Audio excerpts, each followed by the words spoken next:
Hi everyone, welcome back to my channel. तो आज की वीडियो में हम पढ़ेंगे force on a current carrying conductor placed in magnetic field B. ठीक है, देखो अभी तक हम लोगों ने डायरेक्शन ऑफ मैग्नेटिक फील्ड के बारे में पढ़ा था। ठीक है, हमने डायरेक्शन को स्ट्रेट करंट कैरिंग कंडक्टर्स में भी पढ़ा था और सर्कुलर लूप्स में भी पढ़ा था। लेकिन अब डायरेक्शन से हम सीधा कहाँ आ गए हैं, फोर्स यानी कि एफ। ठीक है, किस में? करंट कैरिंग कंडक्टर, एक वायर सोच लो।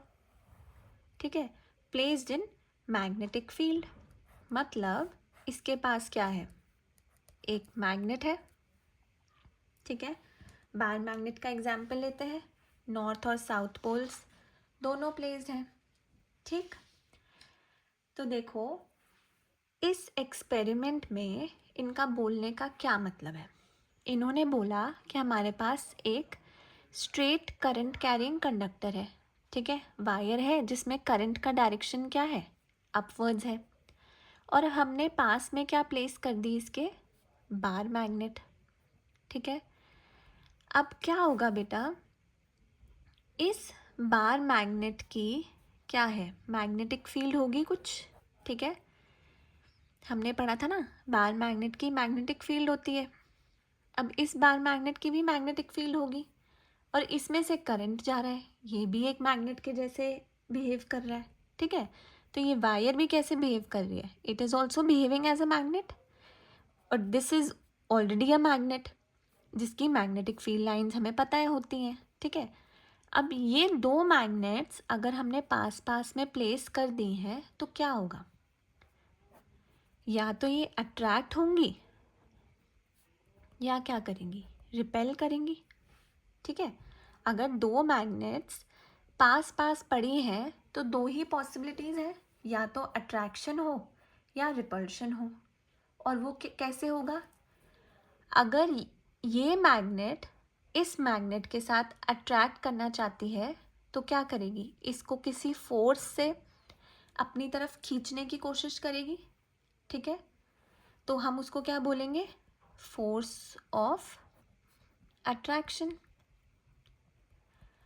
और अगर ये एक दूसरे को रिपेल करना चाहते हैं, एक दूसरे से दूर जाना चाहते हैं, तो कौन सी फोर्स दिखाएंगे, फोर्स ऑफ रिपल्शन। ठीक है, तो हम इस टॉपिक में जिस फोर्स की बात कर रहे हैं वो या तो है फोर्स ऑफ अट्रैक्शन या फोर्स ऑफ रिपल्शन। ठीक है, ये फोर्स ऑफ अट्रैक्शन और फोर्स ऑफ रिपल्शन किन के बीच में हो रही है, एक करंट कैरिंग कंडक्टर के बीच में और एक मैग्नेट के बीच में। अब करंट कैरिंग कंडक्टर बोल रहे हैं हम एक तरफ और एक तरफ मैग्नेट बोल रहे हैं, तो इसमें कैसे अट्रैक्शन रिपल्शन होगा बेटा, क्योंकि हमने पढ़ा था अगर एक स्ट्रेट करंट कैरिंग कंडक्टर में करंट एक डायरेक्शन में फ्लो कर रहा है तो अपने आसपास क्या है, मैग्नेटिक फील्ड बना रहा है and it is acting as a magnet. ठीक है, तो अब दो मैग्नेट्स आपस में प्लेस होंगी, या तो अट्रैक्शन होगा या रिपल्शन होगा। तो हमें इस टॉपिक में इन दोनों फोर्सेस के बारे में बात करनी है। ठीक है, लेकिन हमें इस फोर्स का डायमेंशन या मैग्नीट्यूड नहीं देना है। ठीक है, ये हमारे सिलेबस में ही नहीं है कि हम इस फोर्स का मैग्नीट्यूड बताएं। हमें क्या बताना है, इस फोर्स का डायरेक्शन।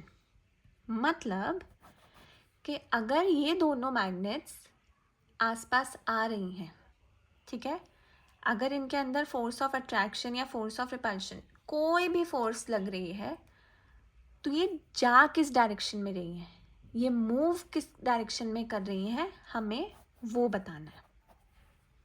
ठीक, समझ आया। और हम इस डायरेक्शन को बताने के लिए किसका यूज़ करेंगे, फ्लेमिंग्स लेफ्ट हैंड रूल का। ठीक है, फ्लेमिंग्स लेफ्ट हैंड रूल हमें क्या बताएगा, फोर्स का डायरेक्शन बताएगा, किसकी प्रेजेंस में, मैग्नेट, मैग्नेटिक फील्ड की प्रेजेंस में, जब करंट भी है हमारे पास। ठीक है, समझ में आ रहा है? तो Fleming's left hand rule is used to find out the direction of force, ठीक है, when we know the direction of magnetic field, direction of B magnetic field, and direction of current I. समझ आई statement? मैंने बोला Fleming's left hand rule is use to find out the direction of force when we know the direction of magnetic field. हमें इसकी magnetic field पता है किस direction में होगी दोनों केसेस में। इसकी मैग्नेटिक फील्ड हम कैसे निकालेंगे? राइट हैंड थंब रूल के हिसाब से, Maxwell's right hand thumb rule. और हमें बार मैग्नेट की तो मैग्नेटिक फील्ड पता ही है ना? हमें क्या पता है? डायरेक्शन ऑफ मैग्नेटिक फील्ड दोनों केसेस में पता है। ठीक है, हमें डायरेक्शन ऑफ करंट इस केस में पता ही है। तो जब हमें बी और आई पता है तब हम क्या कर सकते हैं? एफ को फाइंड आउट कर सकते हैं। हम उसके लिए क्या यूज़ कर रहे हैं? Fleming's left hand rule. ठीक है, चलो अब एक बार डेफिनेशन सुनो इस टॉपिक के लिए। वो है when a current carrying conductor, that is a wire, is placed in a magnetic field, force is exerted on the conductor which can make the conductor move. ठीक है, जब करंट कैरिंग कंडक्टर को, जो कि थी हमारी वायर, उसको हमने प्लेस किया मैग्नेटिक फील्ड में, तो एक फोर्स एग्जर्ट हो रही है, फोर्स ऑफ अट्रैक्शन या फोर्स ऑफ रिपल्शन, जिसकी वजह से वायर क्या करेगी? मूवमेंट शो करेगी। ठीक है, ये बेटा एक एक्सपेरिमेंट है एनसीईआरटी में, ठीक है, जिसमें ये दिखाया हुआ है। ठीक है, एनसीईआरटी का एक्सपेरिमेंट है ये, जिसमें ये क्या है? हमारी वायर है ए बी।